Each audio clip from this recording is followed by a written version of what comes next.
এমন একটা মেয়ে খুঁজে বাইর করেন যার বাবা আপনার কাছে কিছু এক্সপেক্ট করে না। তবে মনে রাখবেন, আল্লাহ রাসূল লোহার আংটির বিনিময়ে বিয়ে দিতে চাইছেন, তাও ছিল না ওই সাহাবীর। তারপরেও কিন্তু বিয়ে হয়েছে। বিয়েও করবেন ওরকম মেয়ে যে সেটা বুঝবে। সেদিন পয়লা দিনে এসে বলে আমার আমার ড্রেসিং টেবিল কই, আমার আলনা কই, আমার এটা কই, ওটা কই, তাহলে আপনি মারা গেছেন।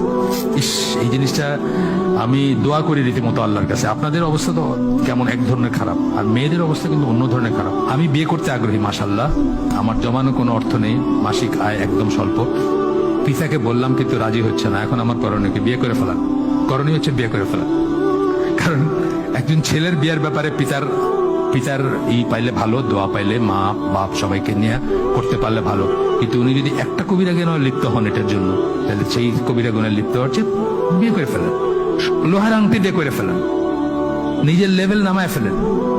এমন একটা মেয়ে খুঁজে বাইর করেন যার বাবা আপনার কাছে কিছু এক্সপেক্ট করে না, এবং তার সাথে কথা বলেন যে আমাকে জাস্ট মানে লোন হিসাবে আপনি আমার ভরণ পোষণের এটা এই করেন, টিল আমি কর্মক্ষম হই, তারপরে আমি সব শোধ করে দিব। আপাতত আমার ওয়াইফ আপনার বাড়িতে থাকুক, আমি তারপরে আলাদা ই করবো। আমার আপনার কাছে যা আমি ফেভার নিতেছি সব আমি পে ব্যাক করবো ইন ক্যাশ বা এই হিসাবে করতে পারেন অ্যারেঞ্জমেন্ট। এটা জায়েজ না জায়েজ যে তা না, কি বলুন আপনি?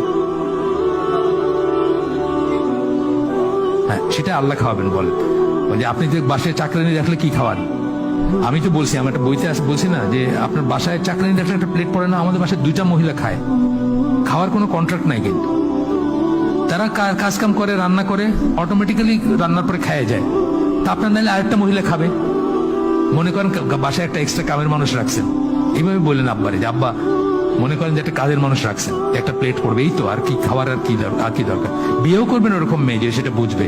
সেদিন পয়লা দিনে এসে বলে আমার ড্রেসিং টেবিল কই, আমার আলনা কই, আমার এটা কই, ওটা কই, তাহলে আপনি মারা গেছেন। তো তবে মনে রাখবেন, আল্লাহ রাসূল লোহার আংটির বিনিময়ে বিয়ে দিতে চাইছেন, তাও ছিল না ওই সাহাবীর।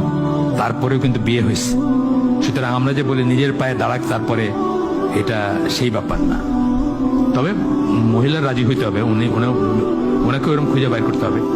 ইস, এই জিনিসটা আমি দোয়া করি রীতিমতো আল্লাহর কাছে। আপনাদের অবস্থা তো কেমন এক ধরনের খারাপ, আর মেয়েদের অবস্থা কিন্তু অন্য ধরনের খারাপ। আমরা যে বিয়ে শাদী নিয়ে কাজ করি, 20টা মেয়ের এগেনস্টে একটা ছেলের বায়োডাটা পাই আমরা। 20টা মেয়ে কুমারী, আর স্বামী পরিত্যক্তা বা ডিভোর্সিত রয়েই গেল। এগুলো যে আমাদের কোথায় নিয়ে যাচ্ছে, সমস্ত ভিতর দিয়ে সব নামাজ রোজা সব গোল্লায় যাচ্ছে আর কি।